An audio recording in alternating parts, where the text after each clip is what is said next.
Watch the second. Do it again. The first one is called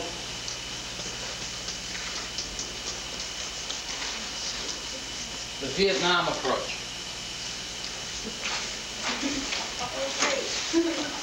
Now, the Vietnam approach is where you bomb the hell out of everything and hope that you kill something.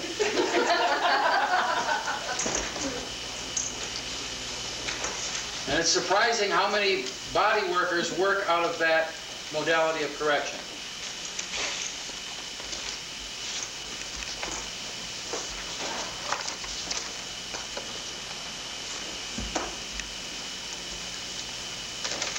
The Vietnam approach.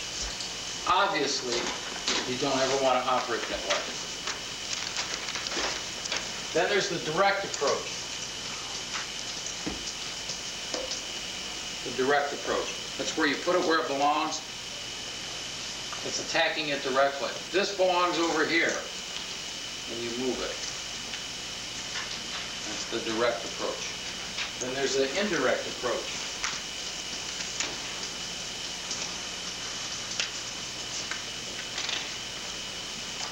That's where you adjust into it or you work around it, both of which is what we were doing here. You work into it, you go into aberrations. Something needs to be long, you go into it rather than pulling it. So you adjust into it or work around it. Then there's functional.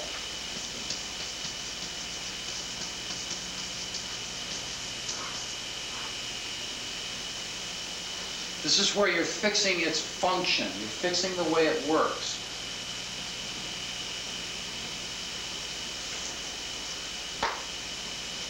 Then there's sensory.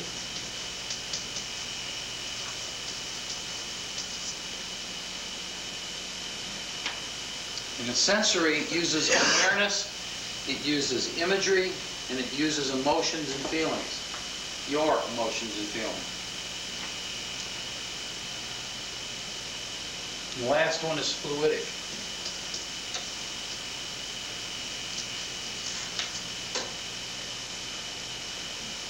This is an intuition level, the vibratory level.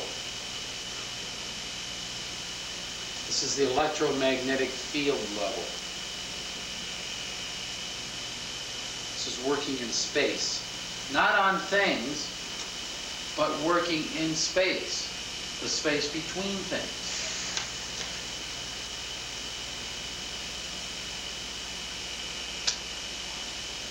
This is, the fluidic is where you're working on the interface between flesh, mind, and spirit. Working at the level of interface of flesh, mind, and spirit.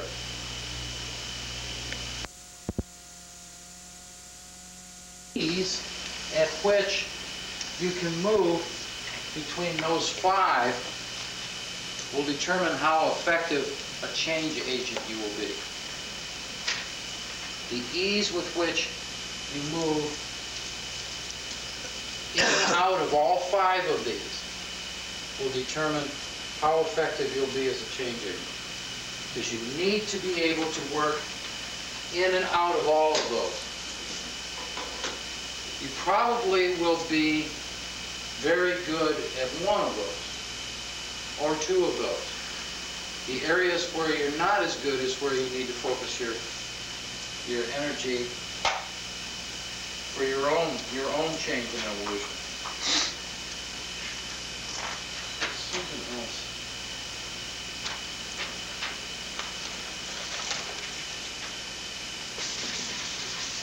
Let me throw this up there too.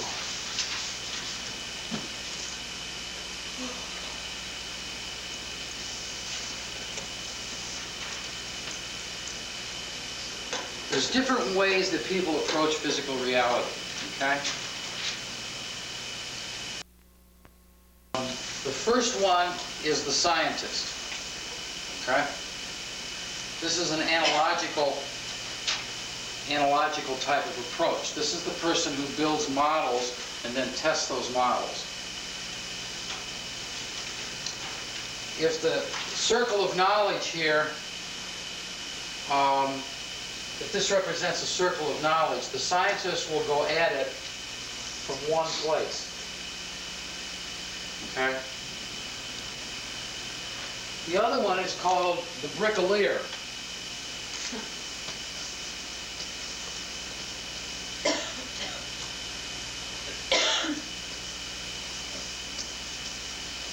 B-R-I-C-O-L-E-U-R. This is the jack of all trades. This is an analytical approach. Looks at all the angles of the circle, and then what they'll do is they'll decrease the size of the circle. So the bricolier, rather than coming at it from one place, comes at it from all places.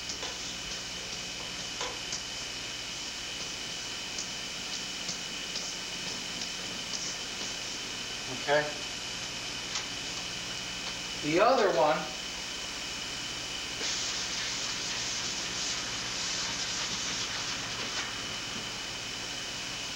is the shaman.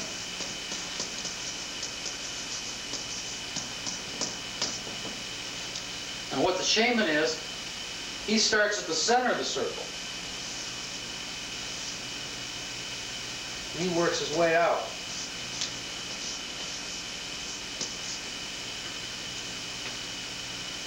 Works his way out in all directions.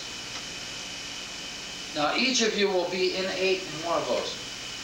Either the scientist, the bricolier, or the shaman. You'll be innate in one of those. You will be innate. It will be part of you since birth. Okay? The other two are going to be difficult. So the shaman, the scientist, and the bricolier. So as you approach this work, realize that you do have innate ability in one of those. And realize how they approach the circle of knowledge. The place where you want to extend yourself is in the other two areas. So figure out where you are. And you can almost see it as I went around. What was hanging some people up and not hanging somebody else up. Something was so obvious to one person it wasn't to another. Part of it is the way that you innately approach physical reality. And it'll be one of those three ways. Okay? An example of the differences of people who approach the city. Oh, well, one person would be very hung up on, oh, I can't get this to move. Okay? I can't get this to move. Well, that's this. That's the scientist.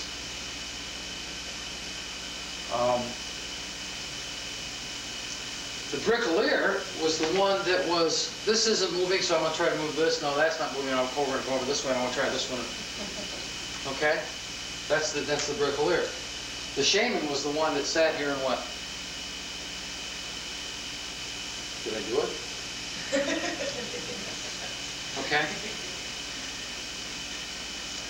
Okay?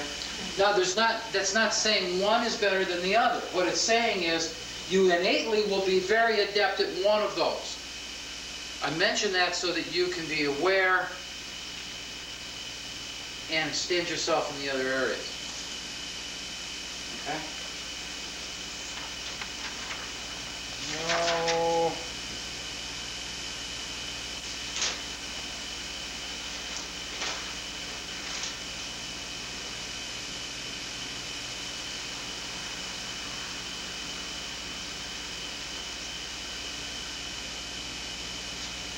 Let's stop there and go to dinner.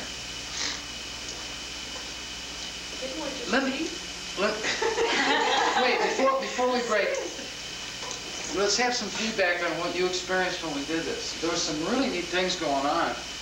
Sammy discovered how to work in the Sammy and Mary Beth discovered how to start taking care of the arms, because they noticed that they were feeling great, but they were feeling pretty tight and jammed up in here. Well, that's what we're going to do after dinner, start talking about doing this with arms. So they started. So what was it like?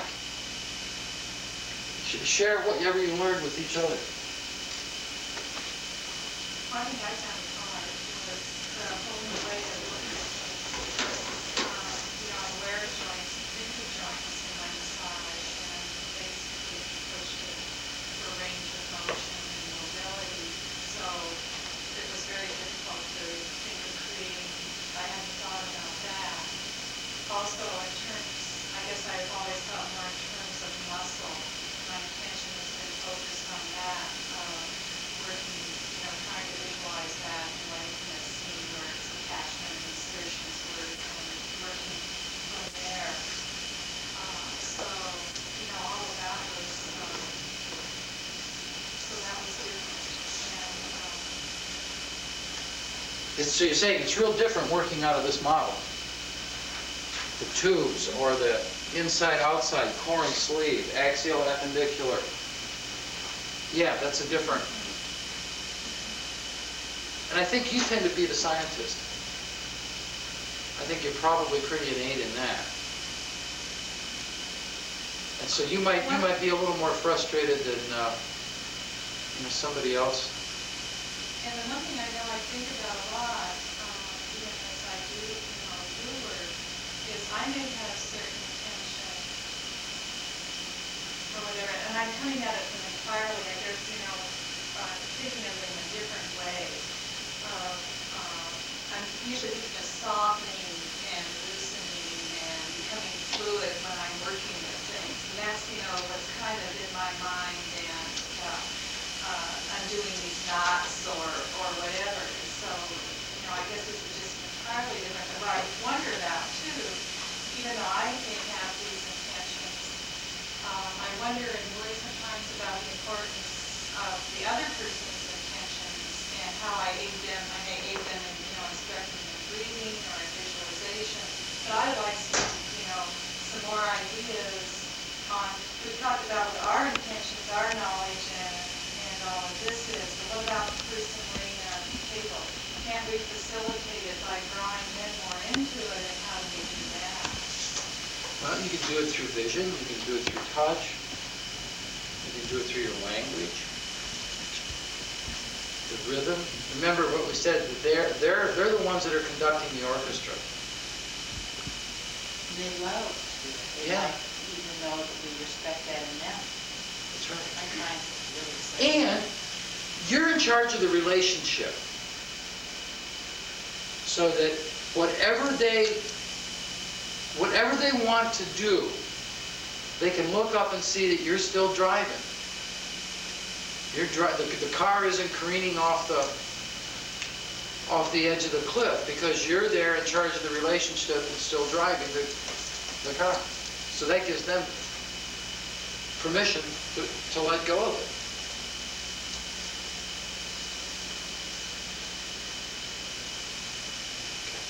Does that make sense? Anybody else? This has been really exciting for me, and it's like a confirmation that the last 2 years of really been working on was looking inside. And I was always asking everyone else's opinion and how's the right way. And although most of my background is Bob as far as being shown, I'm really just working with muscles, or I'm just responding to what's going on in their direction, although they're not saying anything. And every once in a while, some of the old shoulds come up with that, are you doing the right thing? And there's another part of it that goes, yeah, you're doing exactly what, all spiritual teachers have been telling you for years, is just look inside. Yeah. That's right. That's right. Exciting. When I talk to you, I'm getting real red. It's warm. It's like, yeah, that's what's been going on. And it can never happen unless you have those things we put out in the beginning. Unless you got the knowledge. And all of us, at any moment, we have to realize how stupid we really are. And and how we really don't know much about anatomy, and how we need to know more about anatomy. And so then you go and you read it, you go and you study it, or you go and do dissection, or whatever you do. Okay? But that's a constant thing, it never changes. But that's the difference between an effective change agent who's working in space, not just outlining muscles, doing a trace job, but working in space and making deep, real deep, effective changes. Because they're not sucking it out of their thumb. They're coming from knowledge, they're coming from clarity, focus, intention, purpose. They've asked the right questions. What do I want to come of this? What meaningful can I pull out of this, help make out of this form? What does it want to do? And what's going on? And make sure you're never, ever sucking it out of your thumb, or you just become, you know, a dime a dozen New Age fairy who's tiptoeing through the tulips out there, you know, and you know what I'm talking about. You know, it's more than shaking some rattles and rubbing some crystals on people. It's a hell of a lot more.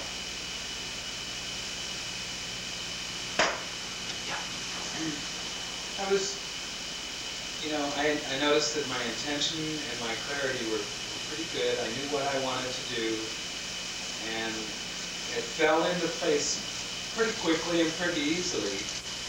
What was different was, you know, and part of it was looking for a physical sign that it happened, physical sign. And I didn't always get that, you know, and that was a kind of a so what. It was nice to see one, you know, but I wasn't always sure where to look. I knew what I wanted to do and how I wanted to do it, but it seemed like a fallout. I wasn't aware that it was going to affect a spot in the small of her back. It wasn't going to affect her in the chest when I was working on the foot, you know. That's a really good point. So, not knowing where to look, yeah. So how do I, so I got a concern along that, right? That if I don't know where the fallout's going to be, I mean, I know that I'm doing good with what I'm trying to do, but if I can't control where the fallout's at, I don't know what I want to do. Watch. Watch. If you're just looking at the foot, there's any time I was looking through the whole. Yeah, I could feel it, right? And I could even feel where it hit me. Right. But I didn't know that it was going to hit me there. Yeah. Or I didn't, you know, or she would say, have you hit? Yeah, well, that's the same one I got. So I didn't get a wrongness out of it. Right. But I did get, like, I didn't know where this little twist or this little. So you got into the heavy responsibility of taking on deep intervention. No, I had a lot of fun with it. Okay, but Yeah. It sounds to me like you're saying you got the awareness that there's a heavy responsibility Yeah, when you take on the role of doing deep intervention. Like it makes me want to go find out where these things land if I do that. So where do you find that? Well, hopefully you'll find some of that out here. Oh, good. Doesn't just come from experience? Yeah, you got to pass a lot of bodies through your hands.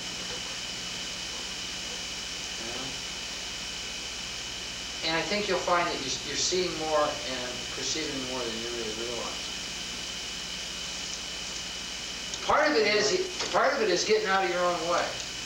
If you have a place of insecurity, which may be anatomy, it may be the whole new physics area of relationship is more important than stuff. Whatever that is, you identify it and then push into that area. You know, get more knowledge in that area. So the tools that I'm giving you is a concept, a different way of looking at the body. If you want to work deep, this is deep. It isn't pushing hard, it's deep. And it makes structural changes.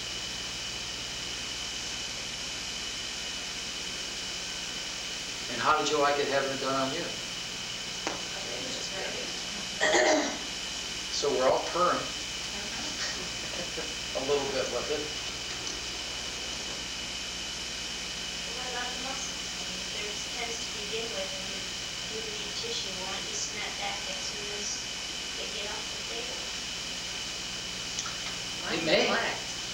may or it may not. Depends on the person. It depends on the, so I say I'm real hesitant to create a protocol. But you always do this, and you always do that, and you always do this, and you always do that. Because again, then you're just adding another brush to the car wash. Okay? And I'm not presenting this as something that you throw away everything you've been doing and do this. This will enhance what you've already known, what you're already doing. You may have 5 people come into your place and you may not do this on anybody. Somebody else walks in and you go, okay, right here, before we get going, we're going to do this and this. There you go. Now I'm going to throw some lotion in. Anybody that gives you a set protocol in this type of work and doesn't try to bring you along in your own evolution and throw a challenge out there for you to do that in relation to your work, again, it's like trying to be one of the people in the life insurance ads, Life isn't like that. It's secure. So Tony, It just isn't like that. You can't take, unless you want to do car wash massages, and you might be just very good and very happy doing that. That's fine. 4 of these and 3 of these, and that's fine.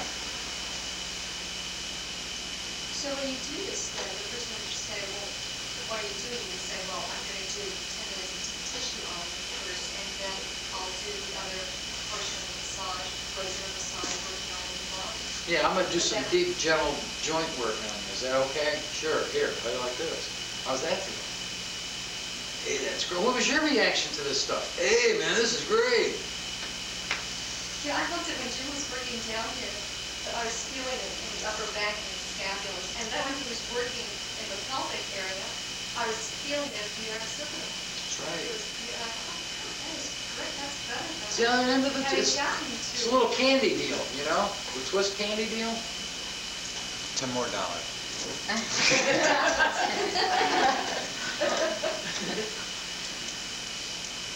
Any other comments, questions? So I guess what maybe this is more feedback or whatever. I guess what I'm getting out of this is the techniques that I'm learning are not so much, to do this with the thing or that.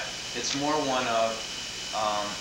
it's more of a freedom of, I guess it's a freedom and a responsibility. And okay, I've got to learn, well, for example, what kind of joints make up the knee? What kind of joints make up the heel?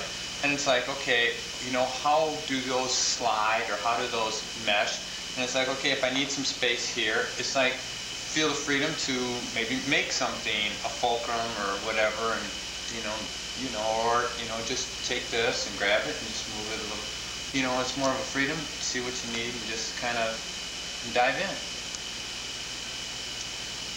There's a couple of things you said that's I guess, real important, and that with freedom comes responsibility. There's no real responsibility when somebody says, okay, you start here, and you do this, and you do that, do 4 of these, and 6 of those, and 3 of these, and 2 of those. There's no freedom.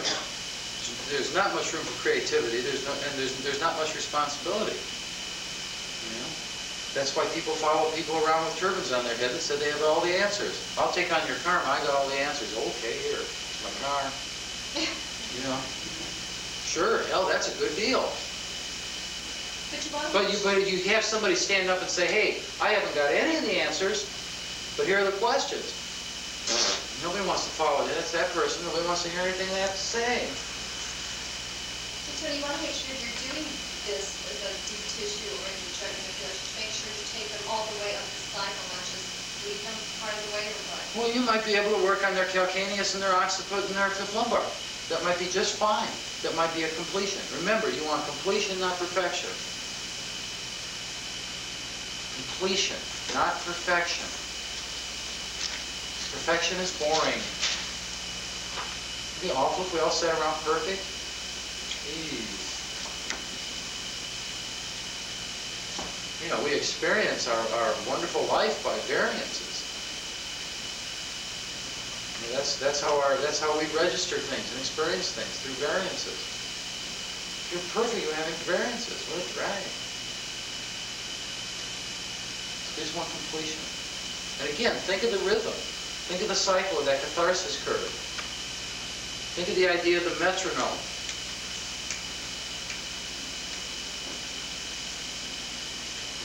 A lot of things to think about. Much easier to, car wash massage. It's much easier. How many people take their car to a car wash rather than sit on the driveway and do it yourself? More work. Requires more thinking and everything else. Take it to the car wash. And that's fine,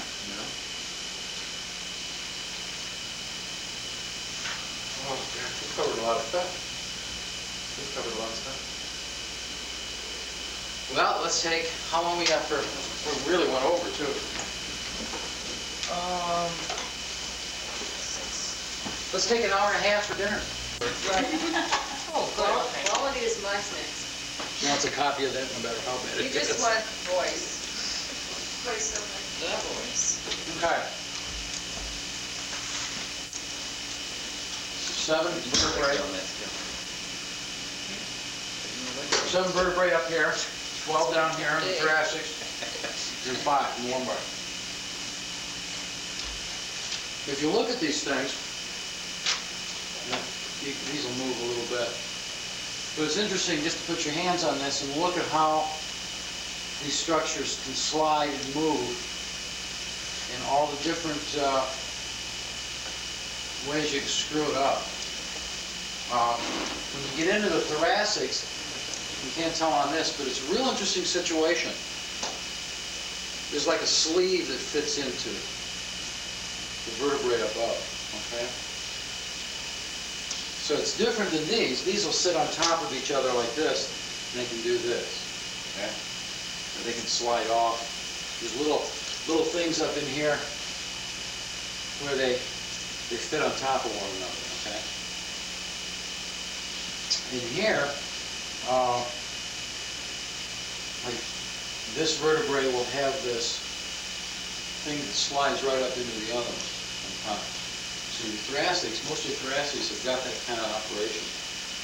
Lumbars are a little different story. They don't have that. How many lumbars? 5 lumbars. And if you look at the structure, there's nothing here. See, if you think of the bony structure as the structure of support, it limits you into the column support idea in the body, okay? And it just simply isn't so. That is not what supports us. That's why the biophysicists can't figure out why 5th lumbar, we can lift 100 pounds over our head and we don't crush our 5th lumbar. There's got to be another type of system working. And that's the tensional force of the fascial structure, inside and out. It's like a suspension bridge being held up by the cables. It's not a column support. We'll just take that whole concept and make it into 3 dimensions. And all of a sudden you start to look at the bones as spacers for tensional force. And it's the tensional force that supports the structure and holds it up. Okay? Remember I said that the bones are, the only difference between the bones and the soft tissue is they're moving slower.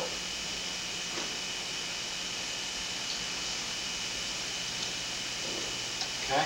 So, if you look at the setup, it really doesn't make sense, because if you were designing this, I don't think you design it this way.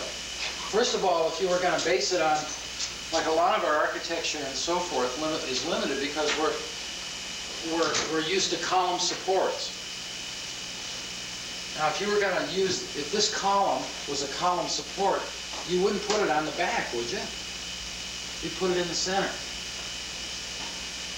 And what's in the center?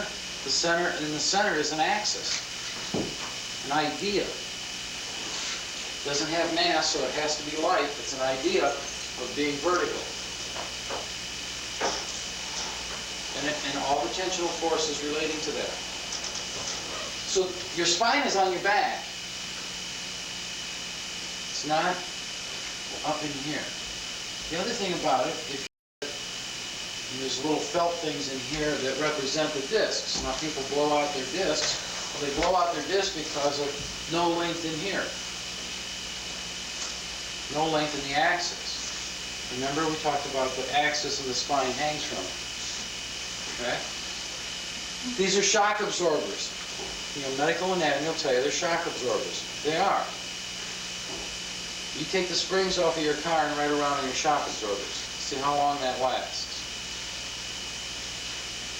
The spring setup is the tensional force set up by the myofascial system. The sacrum is an interesting thing the way I can't take this apart to show you, but there's actually a tongue and groove situation in here where the sacrum fits into this tongue situation of the groove. It's amazing. But don't think of this as a column support. Don't think of it as a column support. This represents the cartilage, of course. Which brings me to the ribs. Each of the ribs, except for the last two, now Charles doesn't have a 12th rib. So you have to imagine a 12th rib down there. Each one of the ribs articulates in the front with this cartilage arrangement and articulates it with the spine. There's even little bursa sacs where the ribs come into the spine. There's supposed to be movement there. So what you have is each pair of ribs has their own dance in space. And they're like Venetian blinds, okay? Now they're articulating front and back, okay? The last two are what they call the floating ribs. He only has the 11th, he doesn't have the 12th, okay? Down here, what these tend to do is we'd like to see them roll down and back. Okay? Now, I'd have borrowed that from yoga. Okay. The coccyx is real important because that's where most of your pelvic floor stuff is attached to. Coccyx is treated very lightly. Treated very lightly in medicine is treated very lightly. The whole pelvic floor is treated very lightly. It's indiscriminately cut off. And given the central position of the pelvis and the function of the pelvis, you all of a sudden start to see the importance of the pelvic floor. Even when you tried to walk without moving your ankles, you immediately fell to the pelvic floor. Okay. So one other thing I wanted to talk about the spine. There's an interesting situation that goes on in the spine.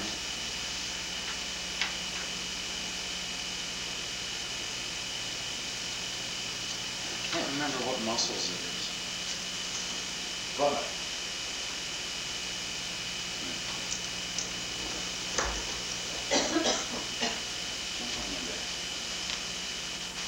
just jump right on with your legs.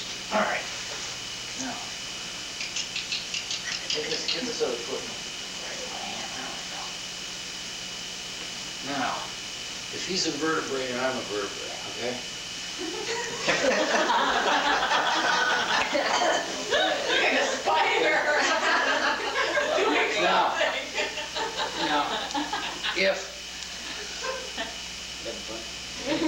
if my arms are this muscle that I'm talking about, okay? Now straighten out your legs a little bit. And I shorten here, it should lift him up. See? Okay, one more time.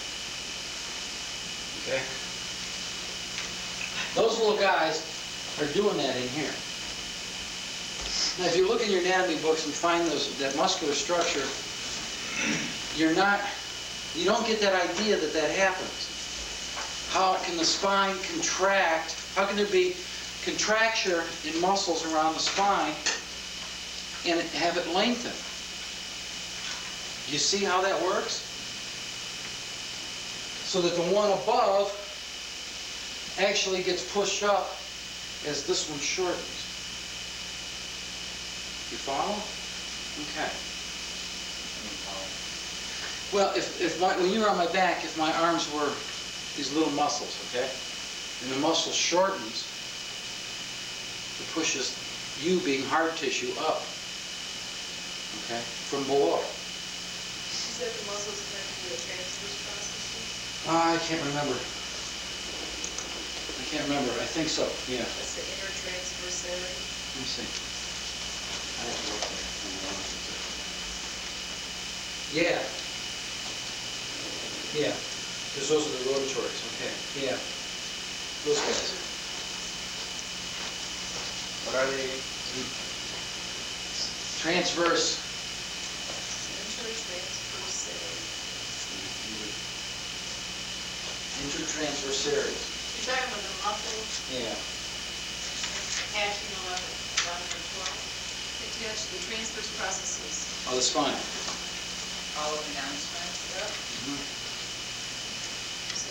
It becomes, that action becomes real important in the thoracics with that sliding motion that I was talking about, how they fit in like this. Okay? Then that becomes important. Okay. I want to go, I didn't really do a very good job with axial and appendicular. Let's go back and talk about that. We talked about the three axes, okay? The axis of death, stability, and the axis of movement. This axis, I'm calling the axis of stability, the one that you find when you're standing up. The importance of that is it's self-referent. Self-referent. Now, just think about what I just said. It's not other referent or outside referent. It's self-referent. Say the sentence again. It's self-referent. The axis of stability is self-referent. This guy here. Okay, now, if you just think about what I just said, we can get all kinds of metaphysical and all kinds of spiritual and everything else around that idea. The Egyptians made a whole art out of it. If you look at their artwork, they've all got, or if you read Schwaller de Lubitz's stuff, for example, The Temple in Man is a wonderful book by R.A. Schwaller de Lubitz, S-C-H-W-A-L-L-E-R, small d-e, capital L-U-B-I-C-Z. He talks about the axes that are in not only their temples, but in their statues. And if you have something that is self-referent and central and everything relates to it, then all of a sudden it starts to be divine, you see. So God is self-referent. So if you have a place in you that you should be looking for because you are erect and vertical, then that is a self-referent point. Okay? So we could go on, and that could be a whole other workshop. It's also where the coronal and the sagittal planes cross. Okay? Where the coronal and the sagittal planes cross. The coronal plane is the one that divides you front to back. That's like the seam on my pants.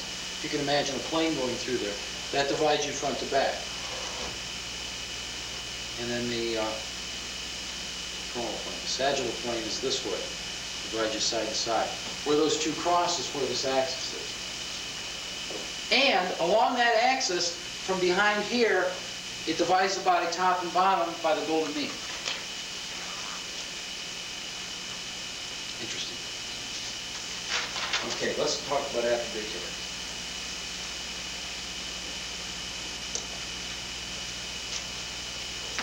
In that axis of death, there's a fixed state, the horizontal axis, which would be the ultimate armoring. Okay? Death is the ultimate armoring. you lose appendicular function. When you have a horizontal axis, you totally lose appendicular function. All of a sudden, part of that state is that the whole appendicular thing stops. It becomes all one axis. Okay. The self-referent line is the transition between life and death. And the fact that there are things articulating with it.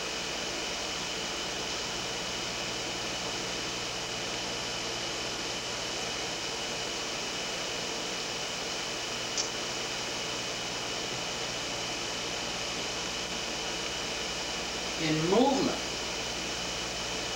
which is, that's what life is movement. As soon as movement stops, that's when you have death. So, as this central vertical is in motion, let's say in running, the central vertical goes in motion. What happens is the whole body then becomes appendicular to the line. That's the ideal movement. All of a sudden, the whole body becomes appendicular to the axis. The arms are appendicular to the axis. The legs are both.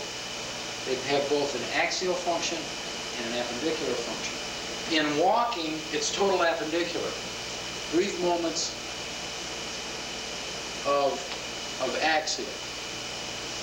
Ideally, in running, everything would be appendicular, or articulating with the axis. The other thing I need to mention here is the lower jaw. Oh, that's nice.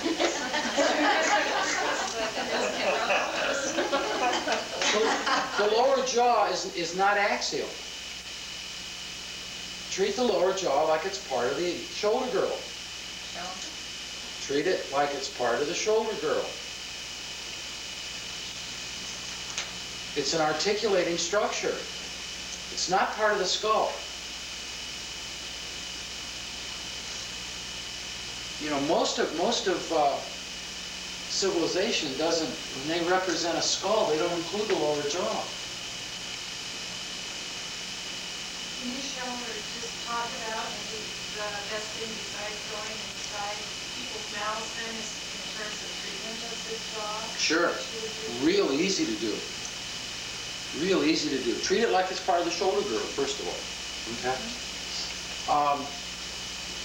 Don't treat it as part of the axis. The skull is part of the axis.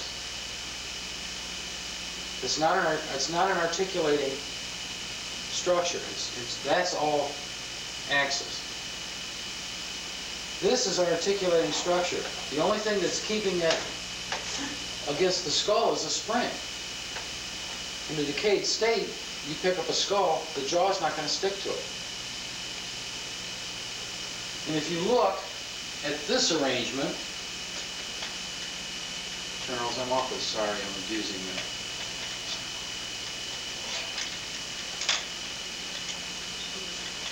He's got the height.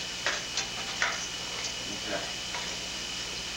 If you look at this arrangement of ribs, think about the idea of the Venetian blind. And then the clavicle, and then the hyoid bone. You know what the hyoid bone is? It's this little guy. And it doesn't have a bony articulation. So all the stuff from the floor of the mouth, you've even got one that runs from the hyoid bone all the way back to the shoulder. Okay? And then from the hyoid bone up under the floor of the mouth, but there is even a direct connection from the floor of the mouth via the hyoid bone to the shoulder. So if you look at what this is up to here, and then the hyoid bone and the jaw, we could probably make an argument for all of this being articulate, including the ribs. Totally, you lost me. Okay, where did I lose you? Well, you were going to talk about axis and appendicular, and then you threw in articulating. Yeah, well, that's appendicular. So, What articulates to the axis is appendicular. okay. Okay? One second. appendicular or articulating is But the if the same. axis is as light as, Right. then, I mean, you can say everything's appendicular, even the cranium, the whole skull, everything. In ideal situation, okay? In an ideal situation of maximum life movement, I think the whole body becomes appendicular to the line. I think you're right. But maybe that's what we're headed for, okay? Maybe that's our transformation. I don't know. It's fun to speculate. But until then, we're going to have to treat the articulating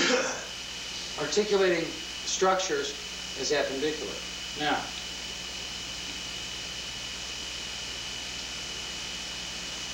the shoulder girdle only articulates bone on bone here, where the clavicle articulates with the manubrium of the sternum. Some anatomy books will show an articulating surface against the ribs. And that's just a place where things rub. It's not an articulating surface, okay?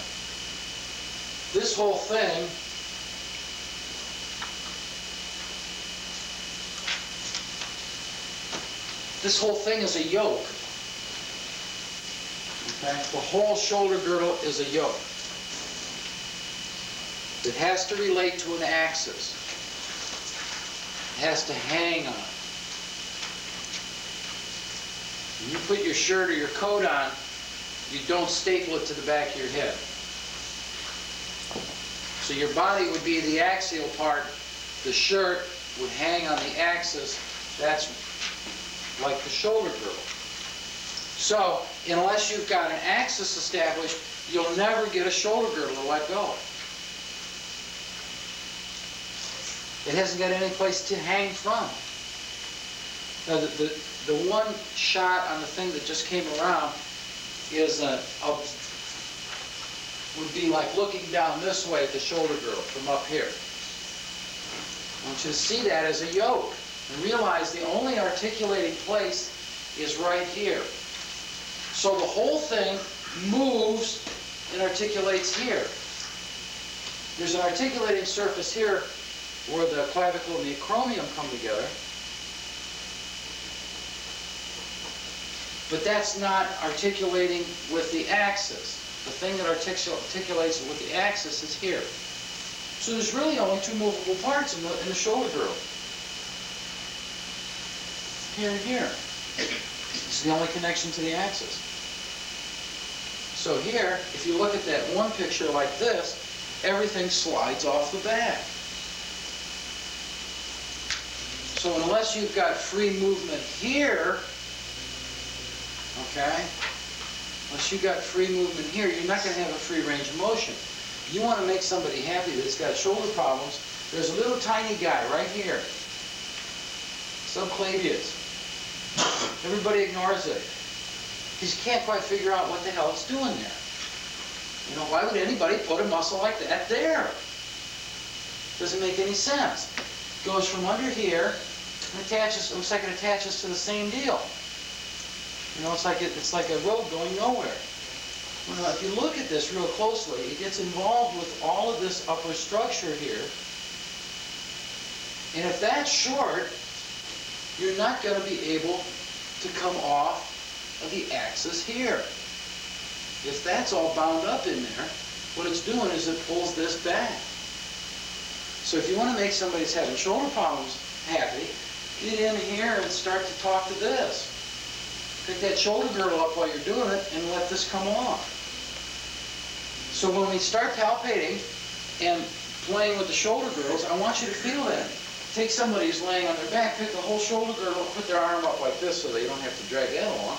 Take that whole thing and pick it up and feel how the whole thing moves it from this junction. The whole unit. Now, the problem you see in most people is that the shoulder girdle has become part of the axis. The problem with TMJ and stuff like that is the jaw is trying to be part of the axis. So, one of the things you can do with this whole unit up here is take parts of it and just get the person to relinquish their control of it to you. You've held on to this for 30-some years. Let me hold it for a minute. That works wonderful with the jaw. Okay? So,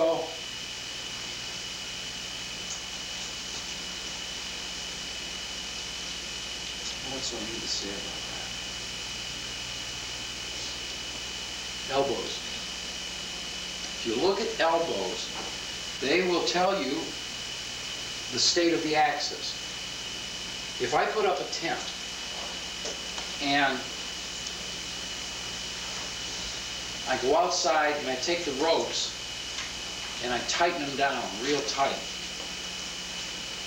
what happens to the tent pole inside? Bends or breaks or gets shorter, okay? The same thing happens if you see people that are like this. You can't do this and be long in the center. It's impossible. Okay? So these are like the ropes. People are real aware of their hands, their wrists, and their shoulders. They're not aware of their elbows. Make them aware of their elbows. You can do that when you're massaging. You don't have to do any spectacular manipulation there. You do it when you're massaging. Elbows have to open in real nice movements of the shoulder girdle. Also, they have to open in long axial movements. You can't make, dancers can't make axial movements if they're short in the elbows. They're short across this distance. So when you move, if the elbows open, the whole joint system will start to open. Okay? The whole joint system will start to open. You can shut down the whole joint system from the elbows, just like you can shut down all of this structure, okay, by shutting down the ankle, which we demonstrated. Okay? Okay. So the shoulders then are really relevant and important for releasing the jaw then? Yes. You release the shoulders for somebody that you're going to be affecting the jaw. Yep. More so than any other part of the body. Or it may go the other way too, Kathy. You may have to get some sort of release in the jaw before the axis can establish enough for the shoulder girdle to let go. You know, you can beat the hell out of a shoulder girdle, but if it hasn't got any place to hang from, this is like the release. Release to where? Get the shoulder girdle to hang. Get the shoulder girdle to hang from where?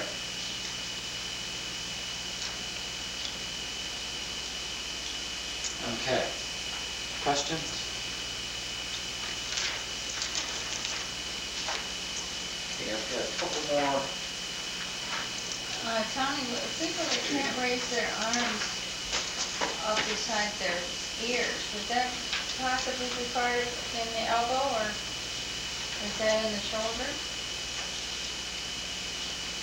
It could be binding up in here. It could be rheumatoid problems. It could be damage to the actual capsule in here. It can do that. Part of it may just be a problem in the elbow. If you can't straighten out your elbow, how can you get your arm up? Try it. Pretty difficult, isn't it? You can't do this. You can't get the whole shoulder or the whole scapular setup off. It's hard to. The only way you can do it is if you get in touch with that bat wing that I was telling you about. You can do that. But you've got to get in touch with the bat wing and let it go from way back here. But it's not as clean as this. Can't ever be.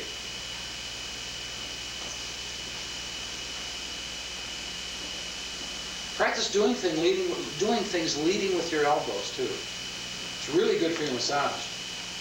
Because what it does is it forces you to let go of it from back in here. Another relationship you need to talk about is psoas rhomboids. Now, rhomboids are a funny structure too. You can beat on those till you're blue in the face and not get anything to really happen to them until the person's got a sense of that axis. Now, you remember the thing we were doing with the rubber band in the tube, with the head? That is establishing the axis. The only place the person can lengthen is in their axis. They have to. You know what I'm talking about? The thing we were doing with putting a still point and then letting the weight drop off, they have to lengthen in their axis. So you might want to do that first before you get into the shoulders and into the jaw. Then you can go back and check and make sure you haven't messed up the axis. Play with it. You've got to play with this. Remember, you've got to be an artist. Remember the relationship between artist and critic. So we see the rhomboid, the axis has to be lengthened to work with the rhomboid? You're going to have better luck doing anything with the rhomboids after you've had the axis established. As in when? Yeah. Make it alive. Make it alive. What can they possibly do all day? It's like they're on a treadmill. Okay.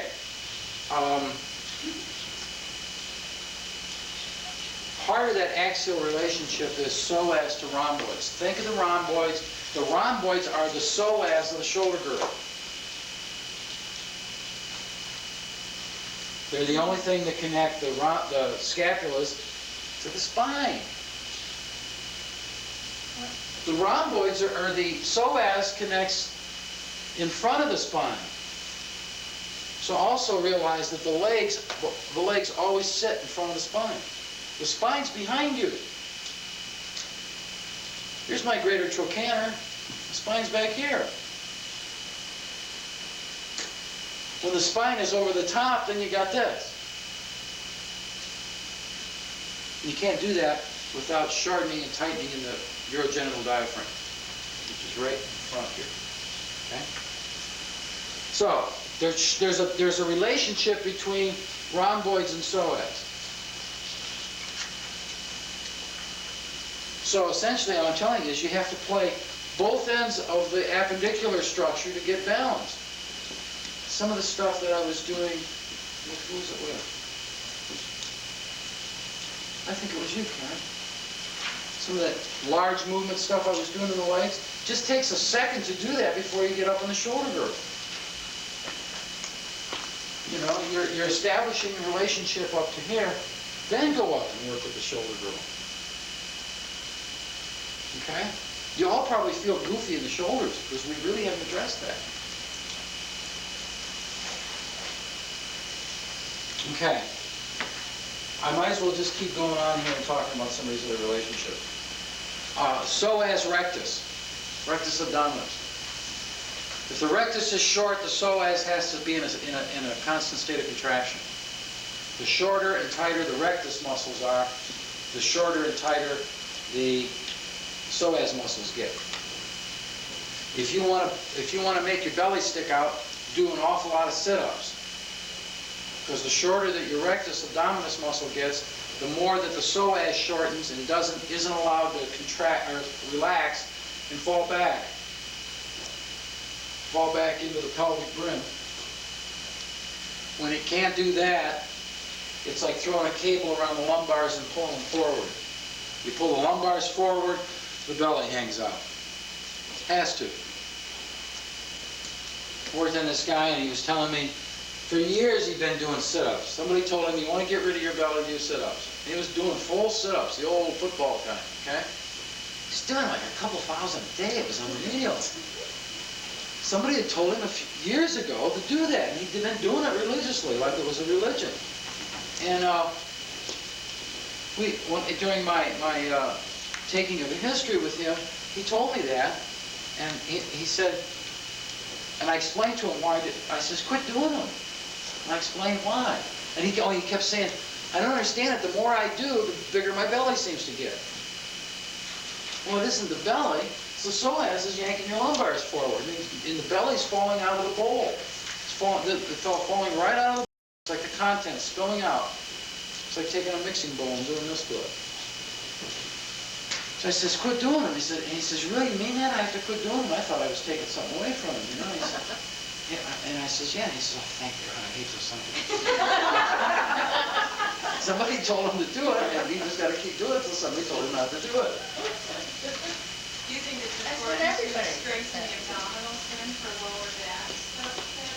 You know, if you do Most people have got correctly, or- most people have got more than adequate tone in their abdominal muscles. But to blanketly say, if people are having back pain, do sit-ups or strengthen the abdominal muscles, I personally think it's absurd. I think you will find people that are sloppy in there and don't have the tone, then you have to do something about that. But not, leave the person a way out, not like this guy, He's doing like 2,000 a day or something. It was obscene, okay?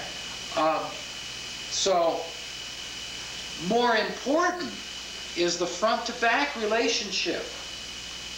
The space between the back and the front. You'd be surprised just having a sense of front to backness, how that will change the tone in the rectus. Which brings me to, So if you had a really good psoas muscle, even though you were over 45, you wouldn't have this belly. but it isn't a good psoas muscle, it's a good psoas rectus relationship. If you had a good relationship, you wouldn't have this belly. If you've had Rolfing, you remember after some sessions when the psoas was affected, when you got up and walked, you walked this way. Felt like your knees were popping out in front of you. Do you remember that? Well, you know why? It's because the psoas was finally relaxing. Then when you go to walk, the thing contracted and you got this kind of a feeling from it. Like this. Now when that happens, your lumbars let go. So that when you're walking, the lumbars let go. Which brings me to the knees. The knee is the will point. After you finally come up and you finally stand, then you have to go out and affect the world. What's the joint that has to open first? Think about it. Absolutely. And where does it have to open from? It has to open from the lumbars. It has to open this way. It opens, and all of a sudden, magically, you feel your whole joint system open. You feel your spine let go in the back. Do that. Stand once. Just stand. Find your axis. And now, what is the first thing that has to happen before you can move into the world? You have to let go of the knee, clear from your back, and open it. Just do that. Just open it. The next joint is what? It's down in the ankle. But you see how that will point of the knee, that's why it's associated with the will. Whether you come at it just anatomically or metaphysically or whatever, no matter where you come at it from, it still represents will. Now it's letting go from it in here. Where's that? That's right behind the navel. Where's the navel? Isn't that where you started? Isn't that the will point? Divides the body by the golden mean. Interesting. Isn't it interesting? So from right behind here, when you want to affect the world, after you find your axis, you have to let go from here, to open the joint. Isn't that interesting? I don't know what it means. Okay, we talked about the crura, scalenes, relationship. Let's see, arches, palatine. Oh, stand up again. Okay, find your axis and then just kind of slouch. Now take the top of your head and just, without forcing it, and don't shorten the spine, come right up. Feel your inside arches lift. When the top of your head comes up, you should feel the inside arches lift. There's a relationship you haven't thought of. The top of the head and the arches. Think of the inside tube. Yeah, think of the inside tube. You take the inside tube and come up through the axis, the other end of the tube is going to have to move. That's the arches. So the tube splits here. so you can walk around. But the tube includes the adductor compartment too, doesn't it? So when you come up, you'll feel the arches lift. Now let go of the pelvic floor. And you really open it. Let go of the rectum and the genitals. When you come up, feel the pelvic floor go like this. Feel it open. Interesting, isn't it? Okay. I'm not going to go into the feet anymore. I think we've beat them to death. Read that handout that I copied out of Ida's book. Read that very carefully, over and over and over. You'll get a completely different understanding of feet. Especially the idea of the arches and how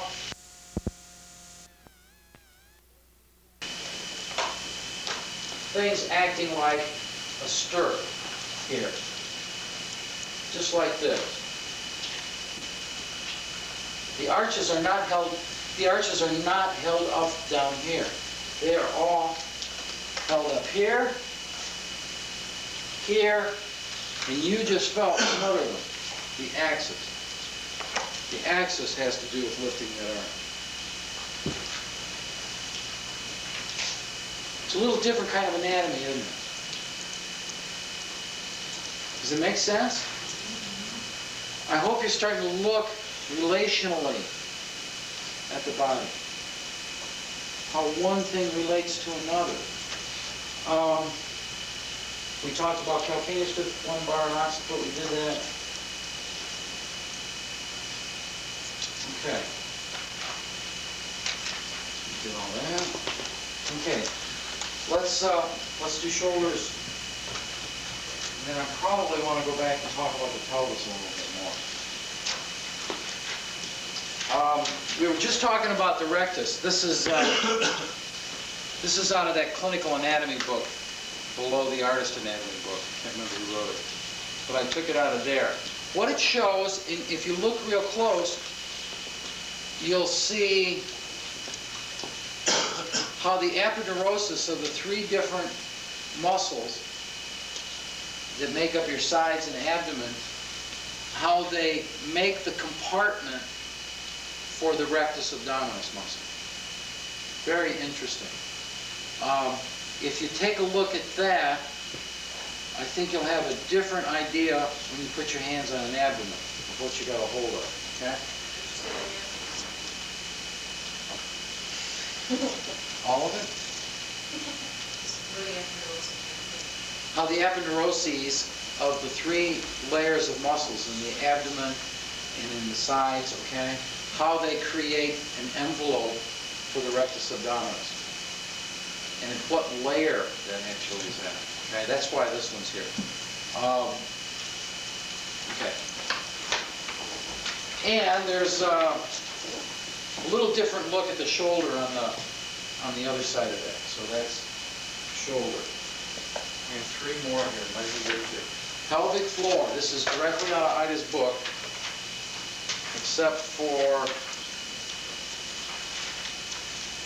one of the pictures I got out of a different anatomy book, looking down into the pelvic floor from above. Which in that book with the dissections, they've got some good shots of the pelvic floor. You know, looking down at it from the inside. Okay, so there's this one.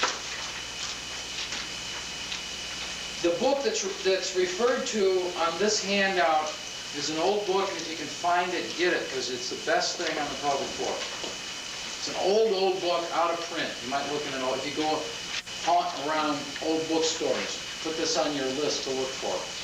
It's called The Feminine Response in Marriage, I think. Okay, but it's the best pelvic floor stuff that you'll find. Okay, this is more pelvic stuff and more abdominal stuff. This is the three layers. On the other side is more pelvic stuff, and I just want you to see the different relationships that tie into this pelvis and how important the pelvis is. Okay, we're starting to yawn already. Again, pelvis, the adductor compartment, how it relates to the pelvis. Also a schematic about the pelvis as a bowl. Just a little icon image for you to bury in the right side of your brain. Femoral triangle. You understand the femoral triangle? Okay. This is a very vulnerable area, and it doesn't mean you shouldn't work there, but you really need to know what's under your hands. The inguinal ligament, you got to be very careful with. You can work underneath it, you can work above it. Don't put direct pressure down on that inguinal ligament. I wouldn't advise it. Also, you need to take a look and see what the veins and the arteries and the nerves and so forth that go through that femoral triangle. But if you put this person into this position, you have a veritable jackpot. If you've never worked anybody's legs in this position, I want you to try that before you leave here. We want to take an hour sometime tomorrow for you just to work on each other. Okay? But keep this in mind when you do that. Add another view to your work. But this is a great way to find, especially the sartorius and the adductor longus, the femoral triangle. Okay, so that's where that, and I've given you all the handouts. I've got no more. Do you want to take a little break before we get into the shoulders? Okay. Wait a minute. You're so silly. I know, I'm getting bumpy. That chair is damaged. You put somebody against the wall and have them do a push-up against the wall like this, and that thing wings out. That's a serratus anterior problem. But that will give you, Can we send it to you? no. Serratus anterior. But that's a real interesting structure. If you look at that, look how it wraps from around here, goes all the way back in between the scapula and the ribs, and attaches to the medial part of the scapula. Man, that's a super neat muscle.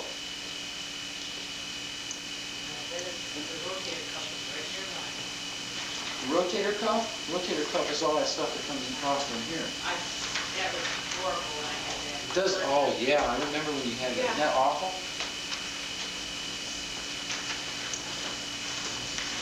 This is real basic anatomy right here. That's all you need too. That'll tell you just about everything you need to know about the leg, about the upper leg. Okay, I'm gonna shut up so we can take a break. A car, putting blocks underneath it and letting the jack down. That's what we were doing on the jaw. 2 fingers here. This was the jack, or the blocks, and the weight of the head coming back, pulling down through the core, the whole axis. That was the jack. You were letting the jack down as you were letting that weight drop down.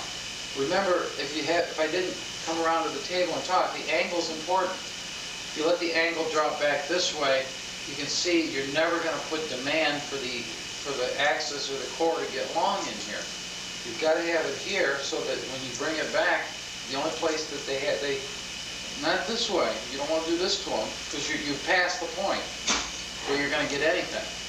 You want to have it so there's no strain and it's comfortable and it just falls back. And the only place that allows it to fall back where they have to let go and get long is in here. And the way that they get the axis long is by letting go of the jaw. That's how the axis gets let go. How many people, when that started to happen, felt it in the pelvic floor? If it's not happening, ask them to give it to you from the pelvic floor.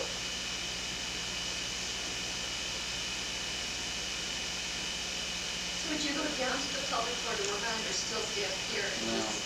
just elicit it from there? Go off from there. They can take care of their own pelvic floor. No, they can take care of that. You don't have to do that for them. You're doing all you need to do up here by putting the blocks under the jaw. You know, it's up to them to let the jack down. The blocks are under the jaw, now let the jack down.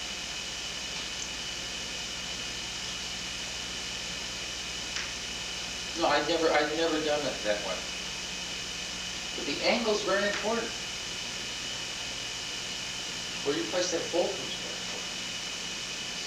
Okay, let's talk about a history. What kind of things do you want to know from somebody before you put your hands on them? One of the first things I want to know is what do they do? Is their job demanding? Are they lifting and twisting and so forth? I want to find out about that.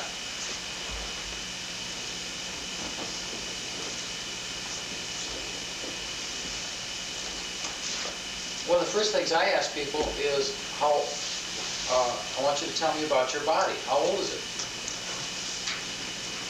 And what have you done with it? Falls, accidents, injuries. Those are all important.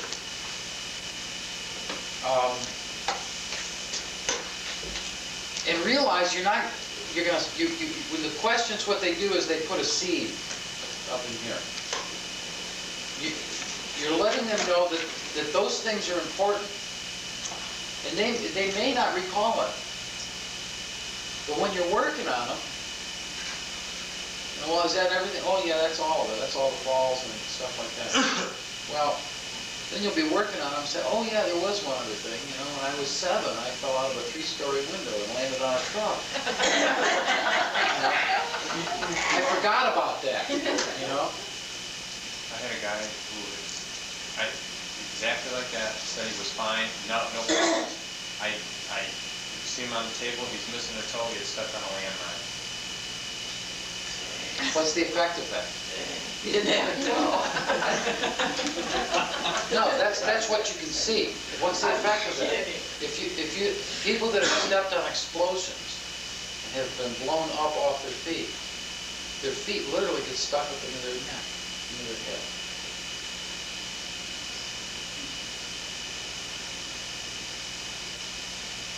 I looked at a guy who stepped on a landmine, he lost his leg here.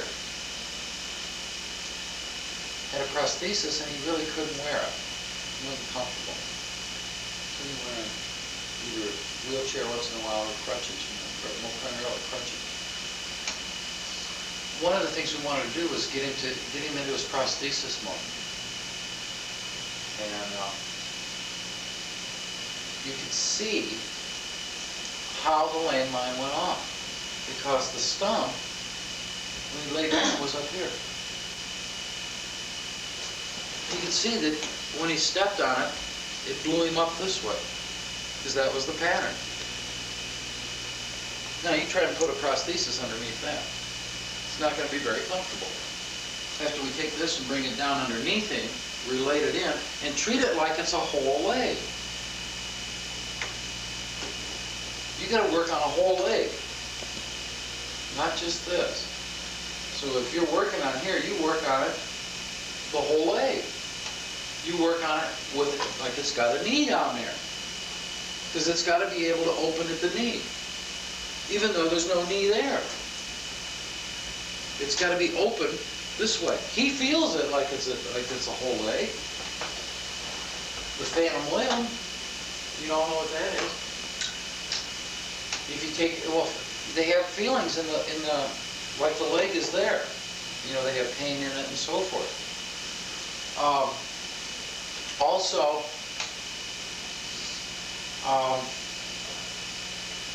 if you do Kirlian photography on it, you'll still see the aura.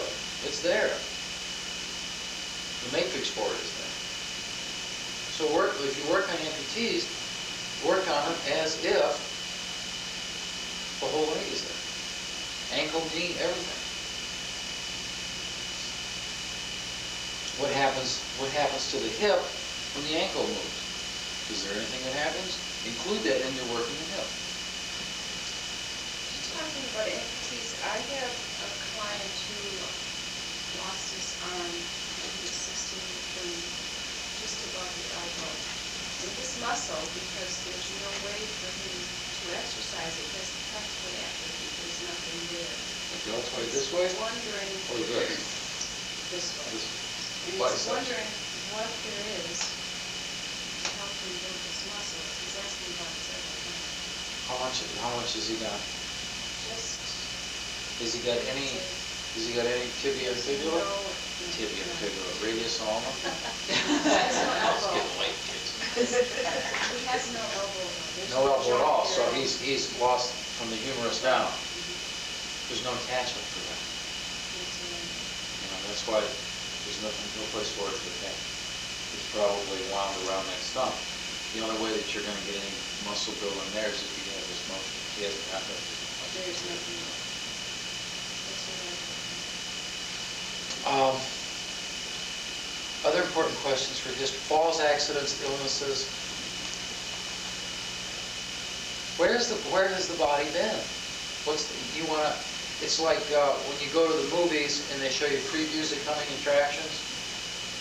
You get little vignettes and you can kind of see what the story's about. That's what they give you. Okay? It's the same thing. You want to do the same thing. You want to put together a movie you want to see across time. You want to see across space and see across time.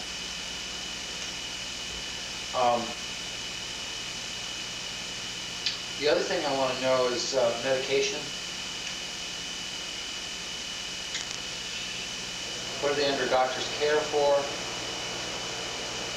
Have you ever had any broken bones?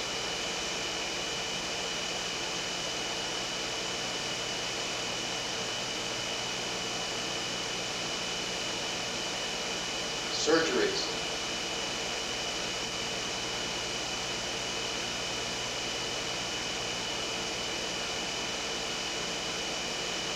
How many pregnancies have you had?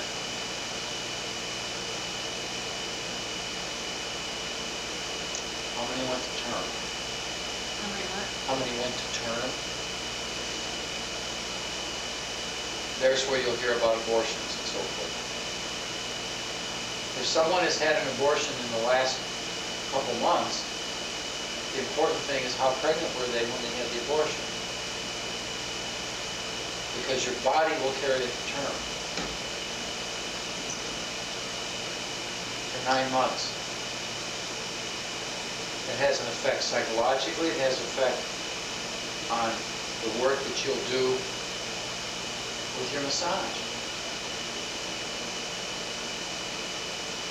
Because the pregnancy has been aborted, the body will still go through the motions of the momentum that was started for 9 months.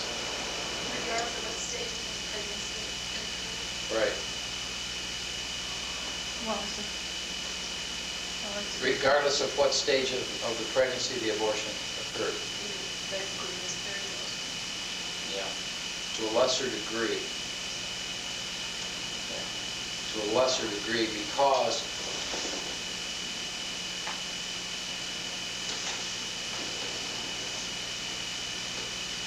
the end result of the event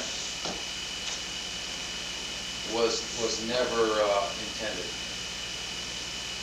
Well, what does it mean in the massage?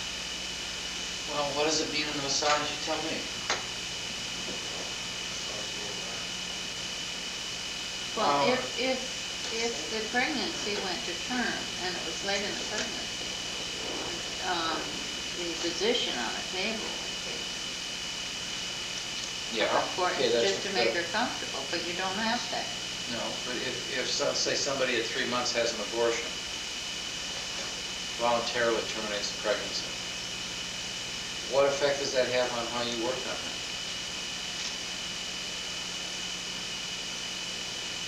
Knowing that for the next 6 months, that body is going to walk through the rehearsal of that whole thing.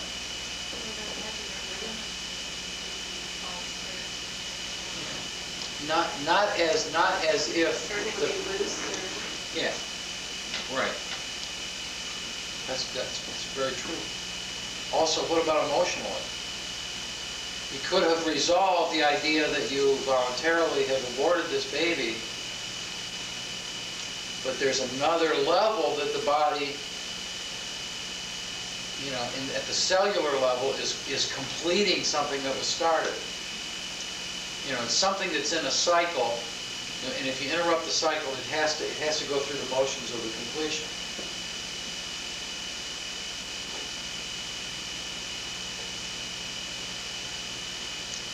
So you may get into issues that are involved emotionally, spiritually, so forth. It's important information, and it's better to ask the question, how many pregnancies have you had and how many went to term? And let them volunteer to give their information. If you don't, then you have to get acquainted with it and ask, was it a miscarriage or an abortion? I think that's very important information. Broken bones. What age? Was it compound? How long was the cast on? Some people still are carrying their casts around from, you know, age 5. If it was a fibula that was broken, did they cast it is a very important question. Sometimes they won't cast a broken fibula because it's not weight bearing. You work with the orthopedics. It's not weight bearing. Do you believe that it's not weight bearing? No. Okay. I don't either. And I think we've shown you the importance of the position of that bone and just the enormous effects. Just the effects. Think of it from the effects of the fibula in relationship to the tibia, and how that relationship can be goofed up if the fibula is not cast and is left to make its accommodation to the injury out of the relationship of the tibia. She had been in bed for a year when I got her. And through some physical therapy and massage, I asked the doctor, can I get her up? Sure. I said, she's got a broken bone. Don't worry about it. Get her up. The most frightening thing I ever did in my life was have her stand and to wait that way. You could see the bone, it was all set. And we had her walking. It took probably 6 months, and she was doing housework. And the bone was still, you could see it under the skin, it was offset. And about a year later, I went out one day, and I said, what happened? She said, I don't know, what's wrong with it? Oh, 50, well, she was 50 when she broke both her tibia and fibula. And the tibia healed, the fibula never did. And she was, the last time I saw her was 4 years after she had broken it. And she was doing great. and still had knitted together. Yes, it was, I had worked with her about a year, and I went out one day, and the bone was together Well, properly. yeah, your work probably just changed all the whole Yeah, direction of it. One week I went out and she was offset. The next week I went out and she was together. Wonderful. What happened? I don't know. What's wrong with it down there? She didn't even know that it was wrong. Was it broke high or low? Down Yeah. Are you still working with her? They went bankrupt because of medical bills and so forth. And Well, finally moved out this of town. kind of work we were doing here would be wonderful for her right now. That's what I was thinking. It would just be wonderful. It would liven up that whole deep inside. The whole interosseous membrane would come to life. She'd walk different. Yeah. Her hips would be different. If she was The still in spine town, would be I would different. still do her for free.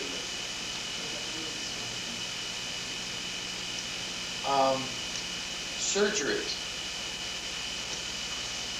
What you want to know is you want to know as much detail about it as they can tell you.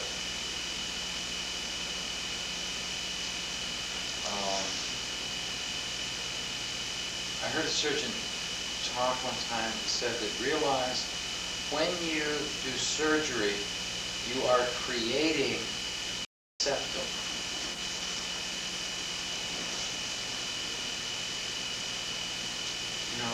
septum in the hamstring. This is a septum in your nose. It's like a cartilaginous connective tissue separating thing. But we tend to think of surgery as just being at the site of where you can see the scar. It's real different if when you're working, you look and treat it as a septum has been created. Now, a septum can be an interfering thing to the flow of energy and connective tissue and everything else to the body. We may feel that, especially in a person that's had a hysterectomy. Mm-hmm. Sometimes that's very heavy and deep. Well, yeah, it is. I mean, it's wall. That's right. Well, look at the handouts and study what that abdominal wall is like. And think about how that surgery interferes with that envelope that the rectus sits in. See, the rectus isn't like this. That whole rectus sits in an envelope created by the muscles from the side.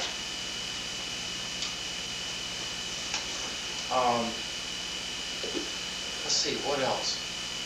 Oh, circumstances around your birth. I always ask that. Do you know the circumstances of your own birth? And if they don't know it, and their mother's still alive, I ask them to find out. Don't make a big deal out of it. You say, oh, just for the fun of it. Sometimes it's kind of fun to know how you came in. Because if you do that to enough people, you'll see how they came in is reflected in their body, and it also is reflected in their personality. You will be amazed. Oh, the doctor was late, and they held my mother's legs together. Oh. And pretty soon you find out that their life experience is like being held back. When you want to get ahead in your life, or you want to progress in life, and you feel like you're being pushed back.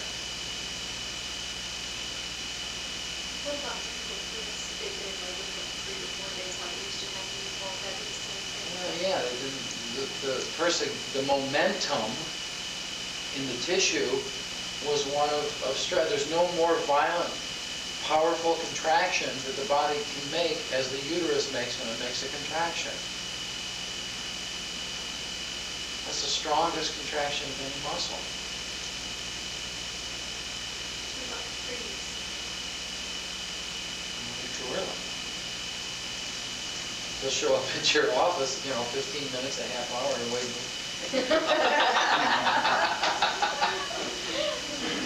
The important thing there, and which may bring them to your office, it has to do with how old they are. Now, when the preemies, and because they're living, a lot of kids are living that normally wouldn't live, these little pound-and-a-half jobs, they bring them along. But part of the care, even in spite of all the tubes and everything else, is somebody goes in and strokes them with their finger. Now, absolutely. Absolutely. That puts a whole psychological pattern on the whole trip. And it will be reflected in the tissue. If you can get that information, that will give you so much information. It's a very important question. The other thing about preemies is if they're in their 30s or 40s, they weren't stroked. So if they were kept alive in an incubator or whatever, their relationship was to hard things. Maybe they were picked up and fed, but that was the only human contact. So they were taken away from the heartbeat, okay, where everything was safe, and they were brought out and put in this cold thing. Not cold, incubator, but it's not alive. So the developmental psychologists were very important in getting these people to make stroking that baby very important. You know, constantly touching. Even if you got all these tubes and everything and you can't get them out of the incubator, yeah, they got to get in there and touch them. So what does that say about their relationship to you? What's their relationship to touch? How do they deal with intimacy? How do they deal with being nurtured? Are they real skinny people that are all collapsed? You know, is it the oral character structure? Reichian terms? So you start to put together a movie and do it with visualization. As these people are telling you their answers to these questions, you're putting questions out there to put together a movie of what the history of this body. If it starts out as a piece of clay and then somebody comes along and does this to it and smashes it, and then somebody comes over and does this to it, those two events are real important because the piece of clay, rather than looking like this, now looks like this.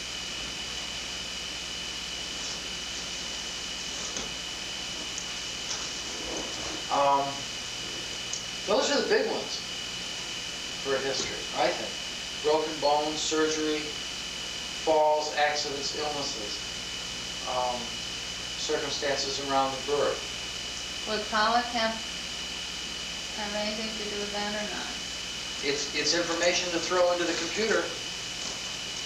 It helps paint the picture. It helps fill in the movie. Now you get people that may have just an incredible amount of detail. Maybe don't need all that detail. And you can change their direction by asking them another question.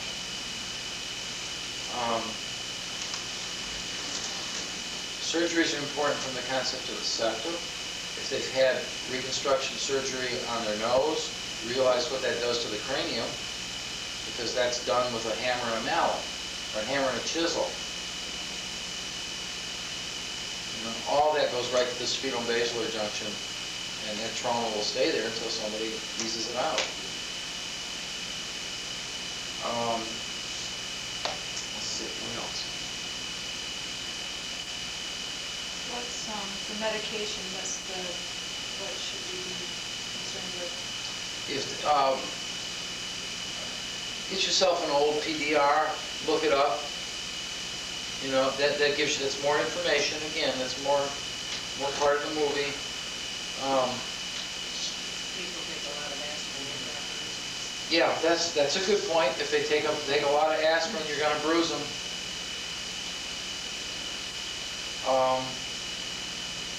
What about blood clots? Is it really much of a concern?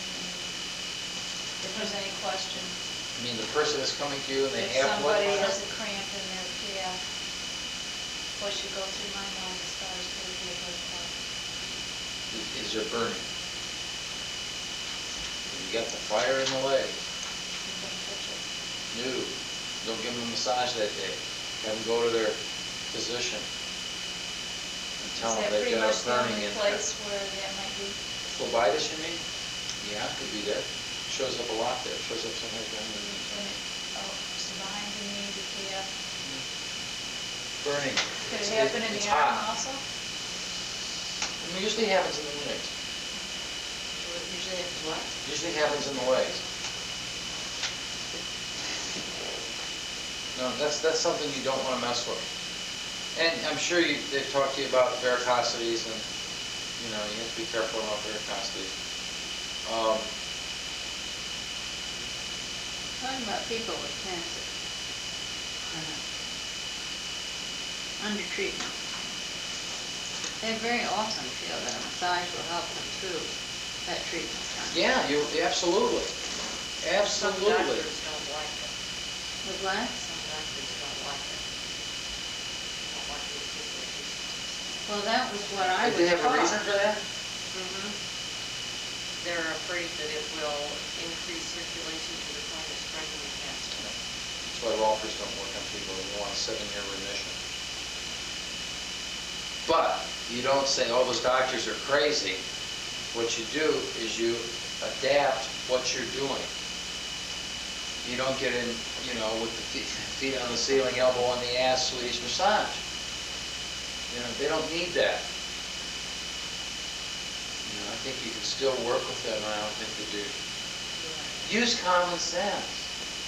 If that is a real possibility, that you could increase fluid flow and lymph flow and everything else to the side of the area and exacerbate it. Usually I say, ask your doctor. If he says, okay, I'll do it. If he says, no, I won't. That's the best way to do it. Well, that's what I ended up doing. That's the best way to do it. You want to massage, you change doctors. Excuse me? You want to massage, change doctors. Because some doctors like their patients to have massage.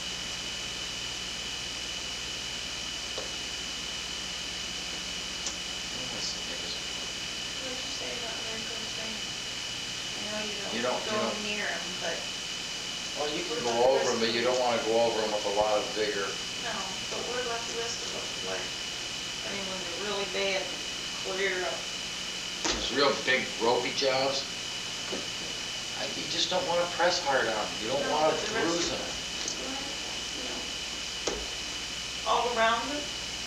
Well, you can work over them, you don't, but you know, it's all real common sense. You know what that is, and don't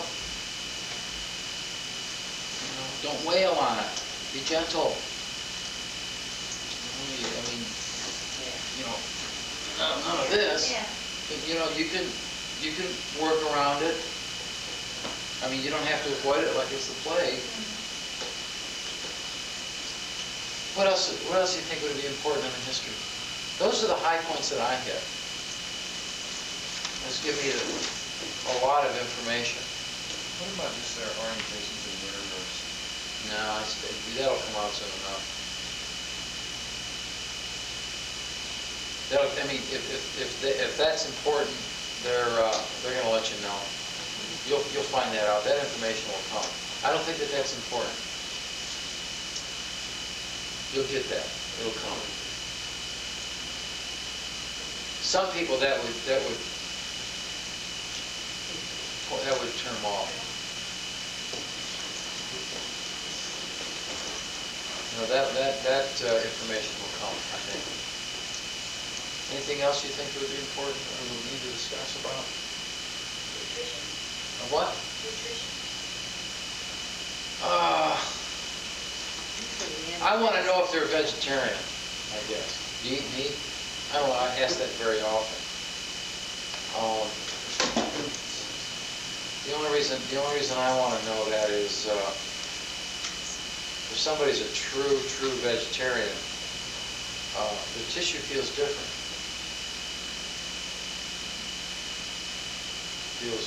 Feels more like corn stalks than it does a cow's butt, No, I mean, I'm not. That's just the way it is. And not all vegetarians are like that. If you see somebody that you think that their tissue is telling you that their diet is really in trouble, like someone who's read Mishigushi's book and all of a sudden they're a converted macrobiotic person, and you look at them and you think that their tissue is wasting away, you got to say something. If they're losing muscle tone, you see them, they're coming in and they're losing muscle tone, then there's a problem. If somebody doesn't tell them, then they're going to be in trouble. We know somebody that happened to. We know somebody that happened to. And she ended up with brain damage. And all the New Age aware people sat around her and thought it was wonderful that she was becoming more aware. She was killing herself. This was at a center. Fast is going good, meditation, that's going good, and everything else, and she was wasting away in front of them.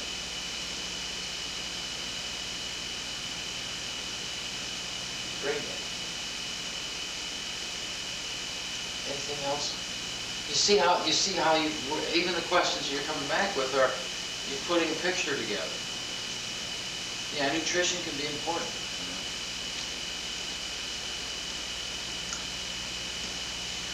of this can you do with arthritis, with what we're doing here? Oh, it's wonderful.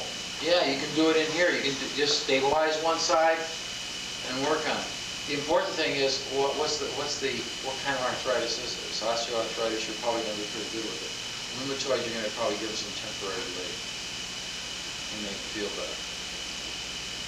Is it all like this? I guess you have to be careful you're not setting yourself up as the answer and the hope and their expectations get in your mind. Osteoarthritis will respond to this sensate work beautiful. It's just, think about it, it's just what that's crying for. What about MS?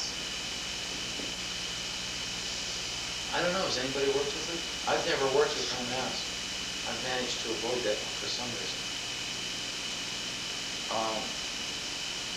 If they're in remission, I don't know how long. We've had some call, but they never completed. They never followed through. No contraindications. Again, if you got any question, check with your doctor. See if this is okay. But that's important. See why histories are important. Somebody could come into your practice and lay down on your table and work, and you're in there, you gotta say, oh, elbow in the hand, that thing. And maybe they're in remission, and they've been in remission a week. And they just forgot to tell you that.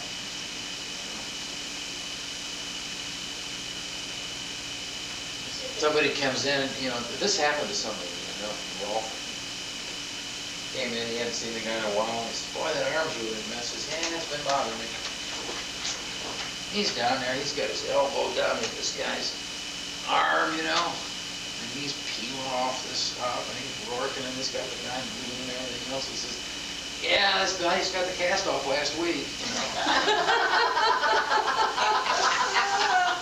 It's been bothering me.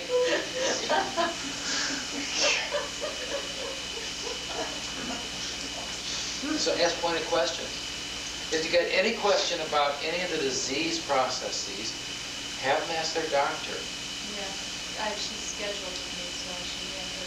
I think you do fine with her. I really do. But let her check with the doctor.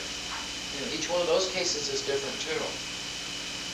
Where is that disease in its process with that person? There's some important questions that you can ask them. It won't do me any good if I don't know any more than I do right now, that's it. What do you mean? Where she is in her disease process isn't information that's useful to me without something else to go along with it. Like what does it mean to me and how I respond to it. Yeah, if she hasn't had any problems in 10 years, hasn't really checked in with her doctor anymore, I wouldn't be too concerned. She's only had it a year. Make sure that she checks with her doctor.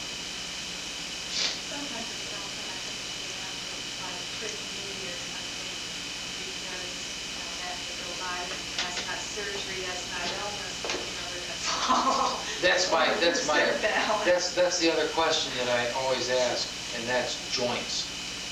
Tell me about problems with your joints. And I think dizziness is that's an important question to ask. They have trouble with dizziness.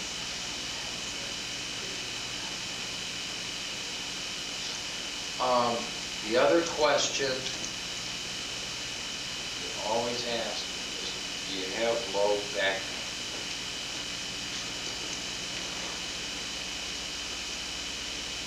Have you had low back pain? How did it start? Was it traumatic onset? Did you lift something and you heard something snap at work? There's a pop and I couldn't walk. The other thing I always ask is, does your back go out? Do you end up like this and have to lay in bed for a few days? I think chest pain. Yeah. To be serious. Yeah. Have you experienced any chest pain? High blood pressure? region on this thing? That might be an important question. Those are the ones that usually I find are the most important information from the ones we've gone through. The back thing, because it makes a difference on how you position them too on the table. You know, you might want to prop up somebody's knees that has got a history of back pain when they lay on their back. Throw some pillows under their knees. You certainly don't want to put them in a strained position on the low back. You might, when you have them on their back for a long time, you might want to have them bring their knees up. So it takes the strain off their lumbars. Because if you lay them down on their back and you spend a half hour with them on their back, they may be experiencing discomfort and won't say anything to you about it. And then one of those people that just doesn't say anything about that. And you can relieve that just by bringing one knee up. Yeah, that happened the other day, and I had to do my cast on pillows, so I had to bring their, knee up, just, Have you ever had anybody hyperventilate on you? Where their hands go like this? If you ever do, just have them roll over on their side and get the fetal position. Those are right now.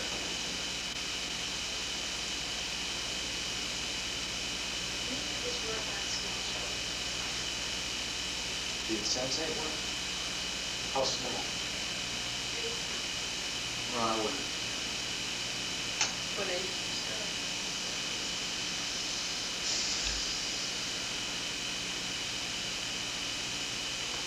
Prepubescent.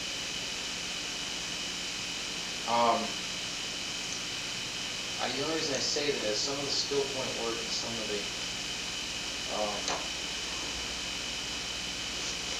the insensate work, I think could put too much of a strain on, especially at the knee, where the joints are growing and so forth. Unless you see something that tells you that joint's growing long. And then maybe that would be the thing to use. It's a little bit of insensate work once in a while. May be just the ticket. Well, something like Jefferson versus well, it would be good, wouldn't it? Osgood Slaughter, I'd say I wouldn't ever think of doing it. Okay, because all the tissue's coming away from the joint anyway.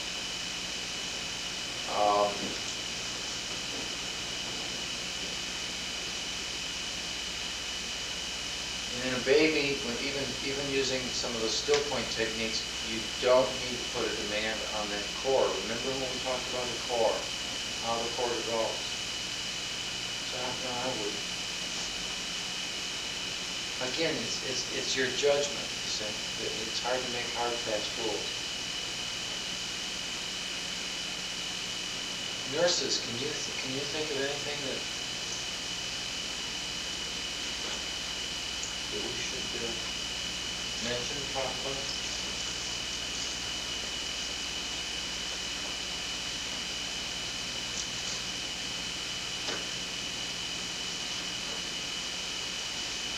Knee surgery takes the pelvic floor and puckers it. Most knee surgery is done in this position. All the tension and all the problems from the tourniquet go ahead. It just goes right to the pelvic floor. So when you see knee surgery, you know that you got a pelvic floor that probably isn't working very good at all.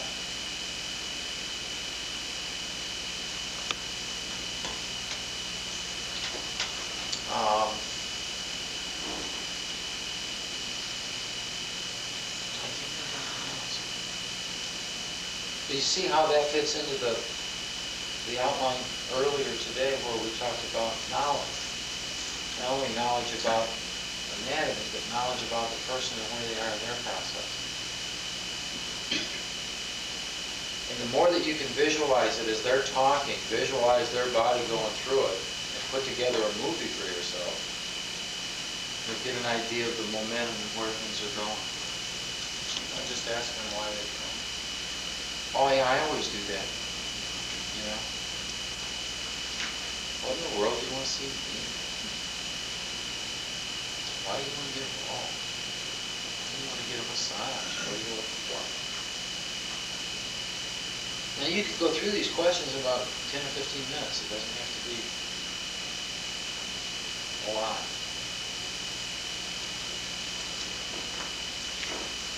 Anything else?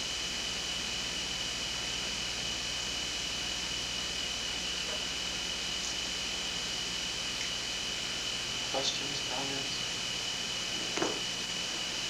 Feel like we've had a full day? Sure. You're saying when there's knee surgery, normally we're going to find that the pelvic floor is all covered. Right. Does this, it goes.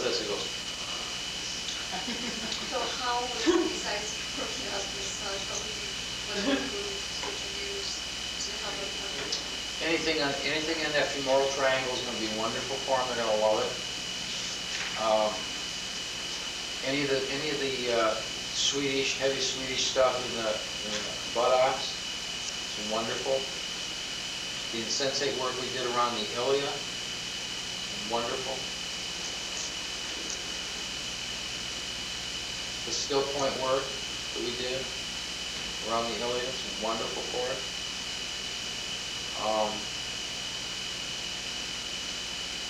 Any of the work that you do in abdomens is wonderful for it. Work in the arches, feet, wonderful for it. Insensate work in the knee is wonderful for it. And anything that you're going to be doing up in here and getting that through the still point, getting the cord lengthened. You know, the rubber band and the tube deal with the string that we did? You set that fulcrum up. The other end of that, any of this stuff you're doing to get length up here, the other end of it's the pelvic floor.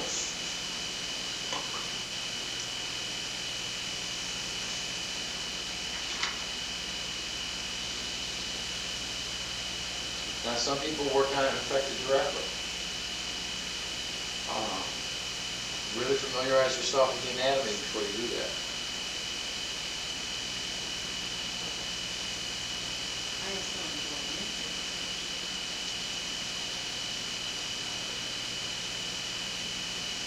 On the arthroscopy or the, what are they going to do? She's just called me.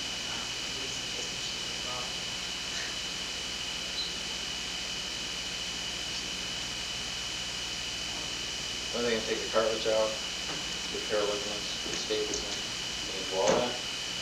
That's major, big cut. One of the hardest things with knee surgery is people always think, and I think the physical therapists and the doctors kind of hold this carrot out there too. They think that it's going to be like it was, and it never is.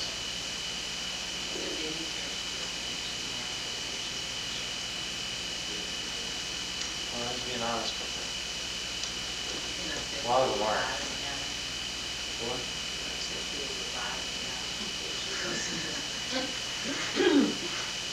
No, what you want to do is you want to make that 90-degree relationship that we talked about to the axis. You want to make that as clean as you can all the way through. You know, give her integrity going in. It's going to be much better than somebody who hasn't got any integrity message into their body going into it. They're better off at the other end of it.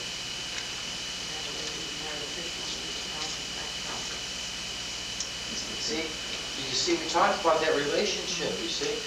What happens is this is on one knee, well, I'll give her maybe a year or so, and she may have problems with the other knee.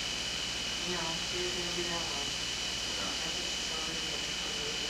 And then you got the back. It's the knees and the back. You gotta have it. How in that relationship, a friend of mine had knee surgery on both knees because of arthritis. She had How's the back? problems until now. That's right.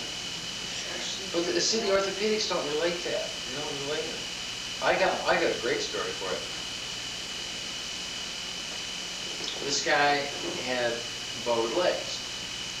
Now, bowed legs, sometimes the bone actually goes. Most times what it is a shortness in the fascial bag around the bone. If you imagine, I've got a bag around this femur. I got a femur over here, don't I? I don't have to use my arm. If you take this bone, and let's say that the fascial bag around it, and the musculature and everything else gets real short, is the bone going to bend? Yeah, it's going to rotate. It has to rotate. If you have something that's hard, and you got soft things around it that are shortening, it's not going to bend, it's going to change position in space to accommodate. So it'll rotate. Most of the time, bowed legs that's a shortness problem. If something rotates in the body, it's because something's short. This guy's got bowed legs, right? He was an athlete, and he had, I think 3 or 4 different knee surgeries. One leg was bothering him in here. He was in a lot of pain. He goes to the orthopedic, and the orthopedic says, well, the reason you're having pain on the outside. The reason you're having pain on the outside is because your legs are bowed. So what we're going to do is we'll take a piece of bone, and we'll drive a wedge in here and straighten it out. Well, I'm not an engineer, but if you have something that is supported by an arch, the Notre Dame Cathedral in Paris, supported by arches, one of those arches and straighten it out, what have you done to the structure? Well, you can blow a disc on the guy, for goodness sake. What's going to happen? If I'm used to being supported this way, and this happens, do that. Stand up and do that. Bow your legs. Okay? And then straighten one out. It's horrible, isn't it? Well, a few months later, a guy ends up in the hospital. They're talking back surgery and all this other stuff. They can't find out what's wrong. They can't justify the back surgery. So what do? You got something here that is permanent. So from a chiropractor standpoint and from a Rolfing standpoint, there's 2 of us that works with the guy, and we can keep him going. I see him a couple times a year. But it's a balancing act. It's a very complicated balancing act now. Fascially, for me, to keep balance on this thing.